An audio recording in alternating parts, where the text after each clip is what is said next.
ကဲဒီတစ်ခါရုံပိတ်ရက်ရှည်လေးပိတ်တဲ့အချိန်မှာတော့ကျွန်တော်ကဒလာတရာကြီးပေါ်နေဖြတ်ပြီးတော့မှဒလာမြို့နယ်ထဲမှာရှိတဲ့ပျော်ပွဲကြီးမြို့နယ်ကိုဒါကျွန်တော်အဖေရဲ့ပေါ့နော်အရင်အလုပ်ပေါ်ကင်ဘက်အတီဦးလေးတွေစီကိုရွာကိုအလဲသွားမှာပေါ့နော်အဲ့တော့အလဲသွားဖို့အတွက်ကျွန်တော်တို့ဒါပြည်လန်းဘက်ကနေပြီးတော့မှဒါဒလာတရာပေါ်ကိုတက်တယ်ပေါ့နော်ဒလာတရာကလေအောက်ကကြည့်ရင်ဒါလေအမြင့်ကြီးနဲ့လေတက်ရတာအစင်မပြေလာဘူးအထက်ငေါ်တွေဖြစ်မဲ့ပုံစံမျိုးဆိုပေမဲ့လို့လေတကယ်တမ်းတက်လိုက်တဲ့အခါမှာတော့ပြစ်ကလေးနဲ့ဟိုမှာအရန်ကိုအစင်ပြေတယ်ပေါ့နော်တက်ရတာလည်းအဆင်ပြေတယ်ကျွန်တော်တို့သွားတဲ့အချိန်ကကြတော့နေ့လယ်12နာရီခွဲ1နာရီဝန်းကျင်ဆိုတော့လေနေရတော့အရန်ပူနေတယ်ဒီဘက်အချမ်းကတော့ဒါဒလားဘက်ကိုသွားတဲ့ဘက်အချမ်းနေရိုက်ထားတဲ့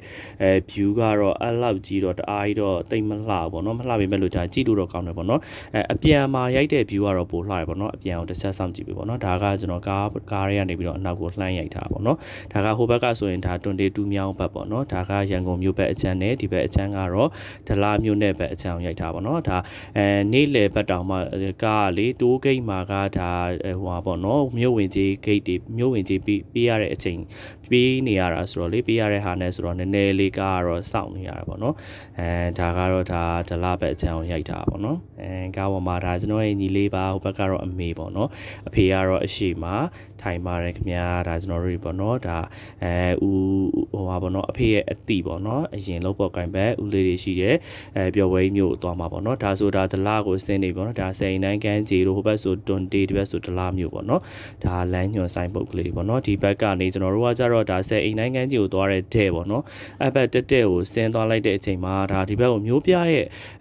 နဲ့နည်းနည်းလေးဝေးသွားတယ်လေဒါမျိုးပြရဲ့မွန်းချက်မှုတွေလေပြေပြောက်သွားတယ်ပြီးတော့လမ်းပေးဝဲရပါဒီလိုတက်ပင်လေးတွေနေကြခင်းလေးတွေရှိတာလေးနဲ့ပေါ့နော်စိတ်ကိုလန်းဆန်းမှုကိုဖြစ်သွားရပေါ့နော်ဒီမှာစပြီးတွေ့ပါပြီကျွန်တော်တို့ဒါအဲ့ဦးလေးတွေနေတဲ့နေရာကကြတော့သူကလေလေကွင်းထဲမှာနေတာဆိုတော့လေလမ်းကနွေရာသီဖြစ်သွားတော့လမ်းတော့ပေါက်သွားတယ်ဒါပေမဲ့ကားကလေအောက်ကကသင်းရိုးတွေကဟိုမောက်နေတဲ့အခါကျတော့ကားကလေအောက်ပိုင်းနေနေတော့မလွတ်ဘူးပေါ့နော်မလွတ်တော့အဲ့လိုလမ်းလျှောက်ပြီးတော့သွားပါတယ်ခင်ဗျာဒီလိုလေးပေါ့နော်လေကွင်းတွေကတော့အခုကစပားဆိုင်ပြီးတော့ရိတ်ပြီးတော့စပားရိုးဖြက်တွေရှိရပေါ့နော်ရိုးဖြက်တွေကိုဒါကအခုဆိုရင်ဖြတ်ထားပါတော့ရိုးဖြက်တွေဖြတ်ထားပြီးတော့မီးရှို့ထားတဲ့နေရာတွေလည်းရှိရပေါ့နော်လိုက်ကြည့်လိုက်ပါအောင်နော်ဒါဒီလေတနာကြီးကိုတနာကြီးဒီပါဆိုတော့ဒီအချမ်းအပတီလေးတိုက်တော့လည်းတက်တာ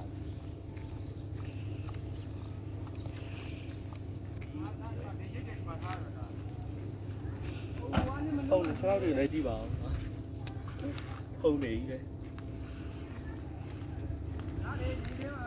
လမ်းကတော့လေဒါဖုံလမ်းလေးပေါ့နော်သူကဒါလေကွင်းထဲမှာဖြတ်ပြီးတော့လမ်းဖောက်ထားတဲ့ပုံစံမျိုးလေးလုပ်ထားဆိုတော့လေလေးရန်တိုက်နေပါလေကားဟိုဘက်ကသွားတယ်ဒီဘက်ကလိုက်တယ်ကားနဲ့ကားအောက်နဲ့ဟိုပေါ့ကတင်းလေးနဲ့မလုပ်ဖြစ်ကားအောက်ပိုင်း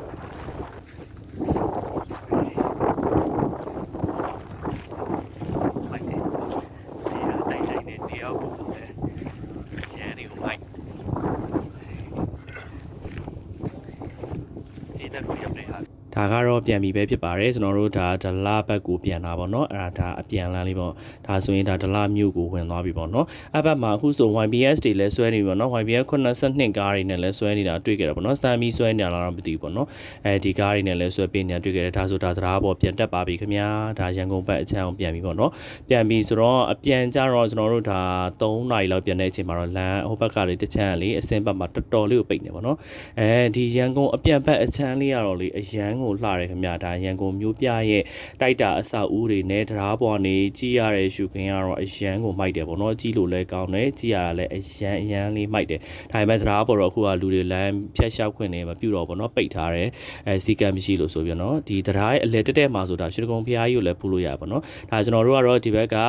ပြန်ဆင်းတဲ့ဘက်မှာတော့ဒါကကျွန်တော်တို့ကန်နာလန်ဘက်ကနေပြန်ဆင်းလာဖြစ်တဲ့အတွက်ကြောင့်မို့ကန်နာလန်ဘက်ကဆင်းတဲ့ဘက်အချမ်းလေးကလေအရန်ကိုလှတယ်ခင်ဗျာတလားလမ်းကိုဖောက်ထားတဲ့ဟာလေ လည်းလေအရန်ကိုလှတဲ့အမလေးမြစ်ထဲကိုဒါလမ်းရင်အကားလမ်းရရောက်နေသလိုမျိုးကြီးကိုခံစားရအောင်ဖောက်ထားပါတော့အရန်မိုက်တယ်ခင်ဗျာဒီဘက်ရှုခင်းလေးကလေပို့ပြီးတော့လေမိုက်တယ်ပေါ့နော်တရားဖွင့်ပြီးတဲ့အချိန်မှာဒါကျွန်တော်တို့ကဖွင့်ပြီးတဲ့အချိန်မှာပေါ့နော်ဒါကျွန်တော်အဖေရဲ့အသီးတွေရှိတယ်ဒါပျော်ပွဲကြီးမျိုးကိုသွားလဲခဲ့တာပေါ့နော်အရန်လဲပြောစရာကောင်းတယ်မျိုးပြရဲ့အဝေးရောက်တော့ကွန်ကြက်မှုတွေလည်းပြပြသွားပါတယ်ကျေးဇူးပါ